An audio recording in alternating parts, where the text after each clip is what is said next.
et cela aurait pu changer pas mal la face des choses. En tout cas, on est dans la 13e mène, le bouchon a bougé, et si maintenant Jean-Pierre Gioé, que vous découvrez, 48 ans, c'est sa 4e Marseillaise. L'an passé, avec ses copains justement Franck et Xavier, ils ont atteint les quarts de finale, et vous voyez, il a fait 2 points. Donc à l'issue de la 13e mène, 11-7 pour l'équipe de Franck Milot, le gaucher de Cagnes. Ils sont tous de Cagnes d'ailleurs. Et ils sont là, ils tiennent tête à Marco Foyot, dont il faut rappeler qu'il a 6 victoires à la Marseillaise. La dernière était en 2002 précisément avec Pascal Milei et Dominique Usaï, ses partenaires d'aujourd'hui. Vous voyez, il y a un monde considérable. Il faut dire que beaucoup de monde dans les allées de Borély. 2000 spectateurs pour suivre ce 8e de finale entre la triplette Foyot et la triplette Milot. Et on est maintenant dans la 14e mène. C'est vrai qu'il y a vraiment beaucoup de monde depuis le début de cette Marseillaise, enfin comme tous les ans. Il n'y a qu'ici qu'on voit ça, des galeries pareilles. Alors, petite précision, les conditions de jeu ont un petit peu changé. Le temps est moins ensoleillé que d'habitude. Il faut dire qu'il y a eu quelques gouttes d'eau, ce qui ne nous est pas arrivé depuis très longtemps, et puis il y a du vent. Ça perturbe le vent au niveau du jeu. Ouais, c'est très compliqué, surtout comme là, ce matin, on l'avait de travers, donc c'est assez désagréable. Et ici, là, à Marseille, ça souffle fort aujourd'hui. En tout cas, ça souffle fort aussi pour Philippe Quintet, qui s'est brillamment qualifié cet après-midi, lui qui a gagné le mondial la Marseillaise à pétanque en 97, et donc toujours en piste pour, pourquoi pas, remporter une 2e victoire. Ici, on découvre le petit... C'est pas le petit, parce que j'ai du soleil sur mon écran de contrôle, et c'est donc... C'est le pointeur. C'est le pointeur, tout simplement. C'est Jean-Pierre Gioé. Voilà. Qui lui alors a une particularité, il a disputé le tournoi des nations à Clermont-Ferrand qui était préparatoire au champion du monde. Il est né à Dakar, il est né au Sénégal et il a fait jamais partie de l'équipe de France, ça vous le sauriez, mais il a fait partie de l'équipe du Sénégal. Ah d'accord, entendu, c'est bien de le savoir. En plus c'est un très très bon pointeur, il a bien trouvé le fil dans cette partie. En plus maintenant l'équipe du Var a fait le break, donc là ça va quand même pas être facile pour l'équipe de Marco Foyot. Quand une équipe comme ça fait le break, après ils sont beaucoup plus à l'aise. Dominique Usaï, 42 ans, sa 3e participation, vous l'a dit, il a gagné en 2002 avec Pascal et avec Marco. Champion du Puy-de-Dôme 2003 avec Pascal Milei en doublette. Et ensemble, ils ont gagné, oh là là, une 40aine de nationaux. Dominique, c'est un pointeur, un excellent pointeur, mais qui est plutôt avantagé sur des terrains où il faut envoyer la boule. Et là, on a l'impression qu'il a du mal à se régler dans ce terrain où on est obligé de jouer vraiment à la roulette. Domi, fais-moi plaisir. Joue droit dans le bouchon. Il n'y a que le bouchon que tu peux récupérer ta boule. Allez, fais plaisir, Dom.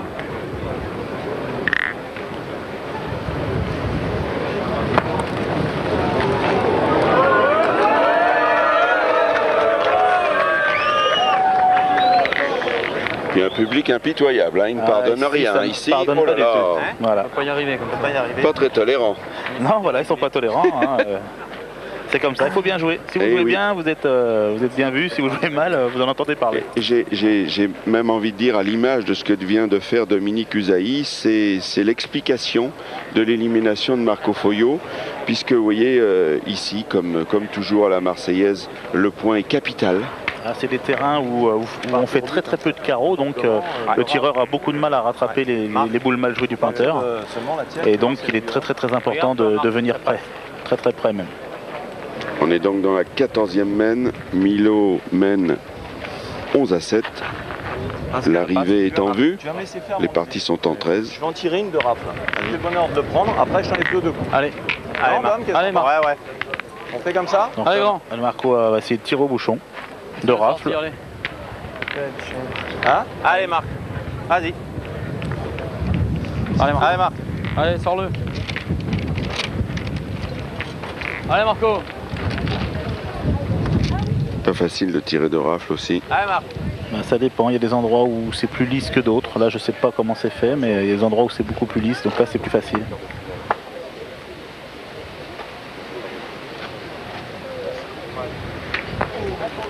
Voilà. Pas droit. Il n'est pas droit, non. Non. Donc là, je pense que c'est Pascal Milei avec ses 2 boules qui va essayer de le tirer, comme on dit, à la pétanque plein bois, c'est-à-dire qu'il ne va pas tirer de rafle, il va essayer de le sortir complètement, de tomber directement dessus. Donc c'est un tir difficile, mais bon, Pascal est bien capable de le réussir. Allez, petit père. Il faut tout de même dire que dans ce 8e de finale, alors qu'au tour précédent, Allez, petit père. ils avaient été aussi brillants que vous ce matin, vous n'avez pas laissé beaucoup de points à l'équipe adverse. Mais là, ce matin, tous les trois ne jouaient pas très bien. Ils n'ont jamais joué bien ensemble. Et ouais, chaque tour, faut se remettre en question, il faut recommencer. Et c'est ça la difficulté C'est du ça la mondial. difficulté, tout à fait. Pascal Milei.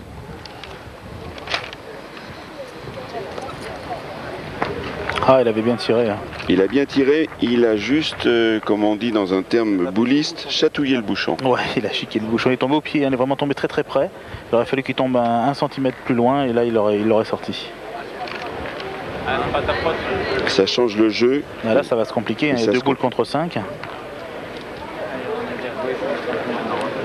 Là si le pointeur d'en face vient près tout de suite, ça va être difficile de s'en sortir. À gauche, Franck Milot. Je ne l'ai pas encore présenté. Il a 38 ans, c'est le gaucher. Il y a d'ailleurs un gaucher dans chaque triplette. Ouais, Milei côté Foyot et Milot de l'autre côté. Il ne faut pas quand même venir trop près du but parce qu'il va tirer à la rafle. Voilà. Hein, JP? On vient d'entendre Xavier Monnier le dire. Il est important de ne pas venir trop près du bouchon là sur cette première boule pour pas que l'adversaire, donc Pascal ou Marco, puisse tirer le bouchon de rafle. Donc la boule pourrait les guider. Et du fait, il faut essayer de venir un petit peu sur le côté de façon à ce que la boule ne guide pas du tout. Oui, parce qu'à la pétanque, il faut tout essayer de prévoir et pourtant, même l'imprévisible arrive. Bien sûr, c'est très tactique. Donc on essaye de prévoir un peu tout. Malheureusement, ça ne marche pas toujours. D'ailleurs, c'est amusant de le souligner parce qu'hier, on a vu votre tireur Philippe Suchot faire un carreau. Il est arrivé devant le bouchon. Ça ne vous a pas porté chance puisque les autres ont tiré de rafle. Ils ont noyé le bouchon. Vous aviez une belle main. Tout à fait. Comme quoi. Oh là là, il est passé juste. Hein. Voilà, il a fait un point qui est pas très bon, mais qui va obliger quand même à bien jouer en face. Le voici Jean-Pierre Gioé. Il a été, alors en plus, lui, il brille. C'est sa 4e Marseillaise. Il a été 3 fois en 8e et 1 fois en quart l'an passé. Ah oui, c'est un habitué des grands carrés alors. Oui. Il est devant la boule, elle est devant le côté là. Ah, là maintenant elle est belle. Je vais essayer 50 € pour protéger le bouchon. Arrête un peu. Une aire de jeu que vous connaissez bien, Philippe, puisque on vous a commenté hier et vous avez eu pas mal de soucis. On a eu beaucoup de soucis, oui, tout à fait. Moins 2. Vous êtes imposé 13-11 après une partie qui a duré 2h30. Oui, contre l'équipe de Moraldo. On n'a pas tapé. Un ancien vainqueur de la Marseillaise avec Bisapia. C'était une équipe très forte, hein. Ils ont vraiment très bien joué, on s'en est vraiment bien sorti. C'est comme ça, c'est mal. Aïe. En bouchonne. Ah, c'est pas mal ça. Hein. Bravo Marc. Ça donne un espoir supplémentaire, le bouchon est dans le coup. Il va falloir que l'adversaire frappe la boule sans que le bouchon sorte. Vous ne pouvez pas faire beaucoup mieux, hein, à part embouchonner complètement. Tirez-moi et 2.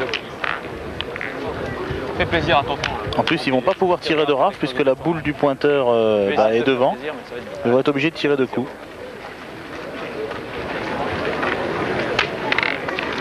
Mais on le rappelle, il mène 11 à 7.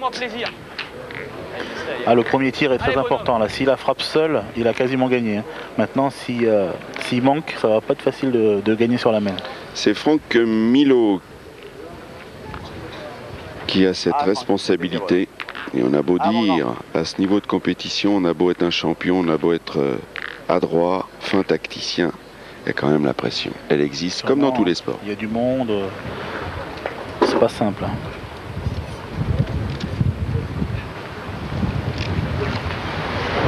Oh, il a bien tiré. Hein. Il a bien tiré.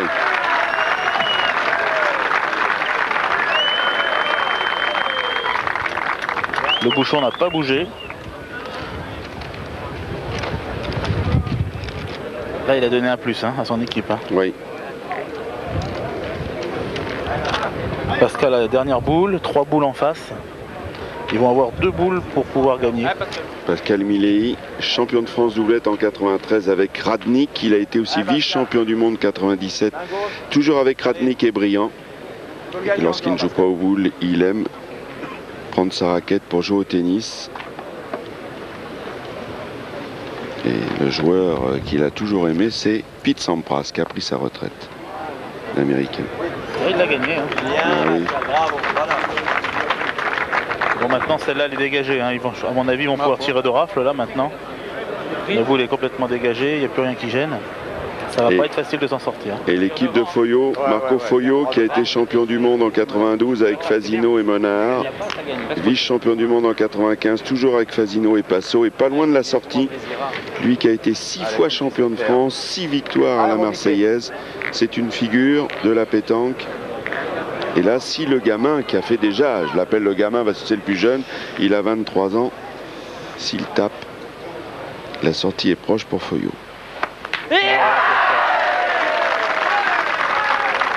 Vu le cri de Xavier, vous aviez compris. C'est fini, ouais. Ouais, là, y a plus... Pratiquement fini. Parce ouais, qu'il y a encore ils ont deux boules en main, il doit y avoir 3 mètres pour le mettre. Je pense qu'il n'y a plus moyen de s'en sortir. Oui, puis là, comme le terrain n'est pas accidenté, on ne voit pas comment il pourrait en être autrement. Ah, c'est un très bon joueur, hein, Xavier Monnier. Là, c'est vraiment... c'est quelqu'un de fougueux qui en veut. C'est un très bon joueur de boule. Partie qui a duré 2h30.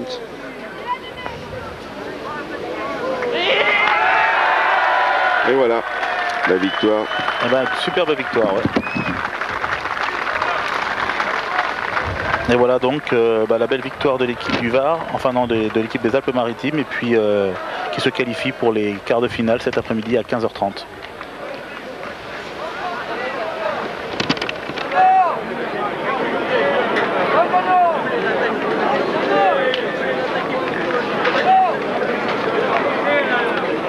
Mais on ne va rien dire, on va ménager le suspense à tous ceux qui nous suivent depuis dimanche. Et on va tout de suite retrouver Daniel dans les commentaires de cette première demi-finale dont vous allez pouvoir suivre les temps forts tout de suite. Voilà, mon cher Daniel, allez rejoindre votre poste de commentateur. Alors, je vous le dis, c'est une journée marathon. Ça a commencé à 11h ce matin pour une première demi-finale. Il y a des spectateurs qui sont arrivés à 10h30, qui resteront jusqu'à minuit, qui bougeront pas, pratiquement pas. Il y a du soleil pour l'instant. On nous annonce un Mistral qui va se lever, des risques de pluie, ce qui risque peut-être un peu de perturber la compétition. Mais quand je vous dis que c'est une journée marathon, c'est à la fois pour les joueurs, mais c'est aussi, bien sûr, pour les téléspectateurs. Alors, mon cher Daniel, vous êtes à votre poste de commentateur. Vivons tout de suite cette première demi-finale. Voilà, première demi-finale donc entre la triplette Passo, ils sont en maillot rouge, et la triplette Azopardi en maillot jaune. On entre dans cette demi-finale au cours de la 6e mène, et c'est l'équipe d'Audet Isser Passo qui mène 10-3. Il faut dire que le meilleur départ a été pris par cet homme. Meilleur départ dans cette demi, Frédéric Michel. C'est le tireur de cette équipe, il a 41 ans. Et ils ont pris le meilleur départ en menant 3-0. Et depuis, eh bien, ils sont restés scotchés à 3-0 avec une casquette, mais ça a suffi pour qu'il ait le point. Mais ils sont en sérieuse difficulté face à la triplette de Passo. Alors, on va vous présenter tous les protagonistes de cette demi-finale. Comme on vient de vous le rappeler avec Marie-Laure, 4160 équipes au départ, 12 480 joueurs dans ce dernier carré que nous avions quitté, puisque durant 4 ans nous avons été sur le Vieux-Port. Aujourd'hui, eh bien, on retrouve la plage du Prado. La dernière fois, c'était en 99 avec le sacre de la triplette Triaki de Montpellier. Tu veux tirer? Allez, tire-y. Donc 10-3 pour la triplette d'Audet, 3-0 dès la première mène pour la triplette Azopardi. Ensuite, eh bien, ils sont restés là, scotchés à ces 3 points. Allez, essaye d'y frapper. Non, mais ouais, parce que... Voilà, Passo, Michel Schaft, qui Passo, 47 ans. Et un carreau, regardez, pour bien commencer, pour une bonne entrée en matière, pour tous ceux qui nous suivent sur France 3, un carreau magnifique de Passo, homme d'expérience. Oh, qu'il est beau! Avec ce superbe ralenti que nous propose Georges Gourmelon, qui est aux manettes, c'est le chef d'orchestre. Christophe Barraquier, 33 ans, c'est le milieu de terrain de cette équipe de Carpentras. Ça roule, ça roule. Les conditions de jeu ont beaucoup changé depuis dimanche. Pour la première fois depuis que le mondial est sur France 3, eh bien, il a plu. On a joué entre les gouttes hier. Gilbert Isser, 61 ans, sa 10e participation mondiale. Il était en 16e en 2001. Allez, papy.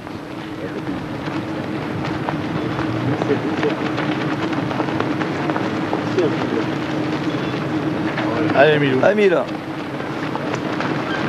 Passo a tiré 2 fois, il a tapé 2 fois. C'est au tour d'Isser. Belle frappe, jolie.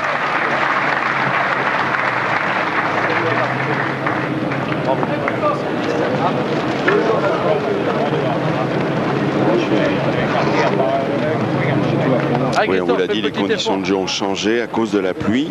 Et pour la première fois, il a fallu couvrir le cours. On a eu peur de la pluie. On a même craint la grêle à un moment, mais vous le voyez, on joue sous un soleil resplendissant. Pour la première fois, peut-être de l'histoire du mondial, on a couvert le cours avec beaucoup de précautions, comme nous l'a souligné Roland Villalonga, le bras droit de Michel Montana dans l'organisation du mondial. Et vous voyez, plus de peur que de mal.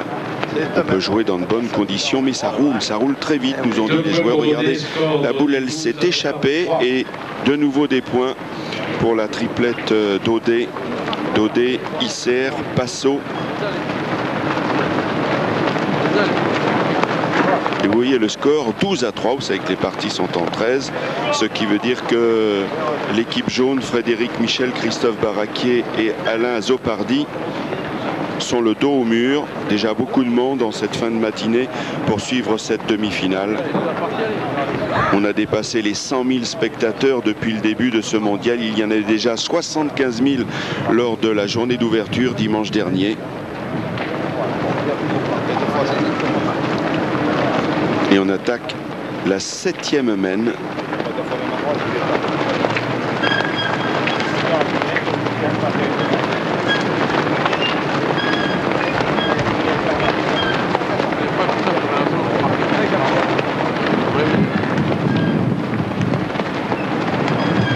Allez, la pierre, tirez. Jean-Pierre Daudet, club d'Ambert à Clermont-Ferrand, 60 ans, 21 participations. Il était en 8e de finale en 92 avec Christophe Delis et avec Fédière. Ah, il a bien joué.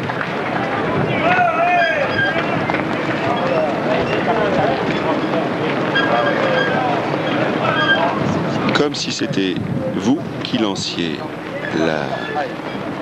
la boule juste à côté du bouchon. Et une belle frappe de Frédéric Michel. Deuxième participation, mais sa première c'était en 92. Il a perdu en 32e de finale. C'était il y a 12 ans, vous vous rendez compte?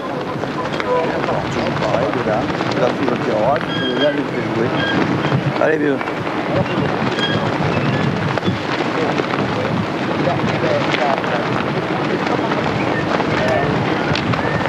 C'est limitrophe. Allez, papy, gagne-le encore un coup. On va rejouer.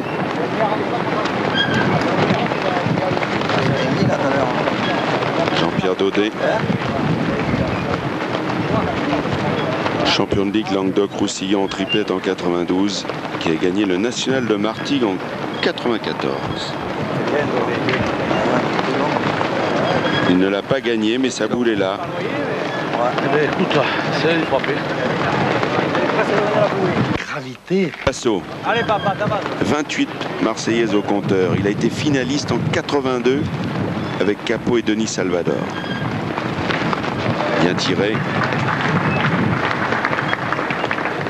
Parce que le tir était délicat pour ne pas bouger le jeu.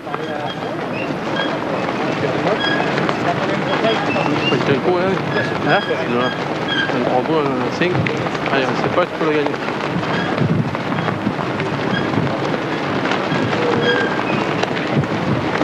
Allez, allez. On découvre le seul gaucher de cette demi-finale, Alain Azopardi.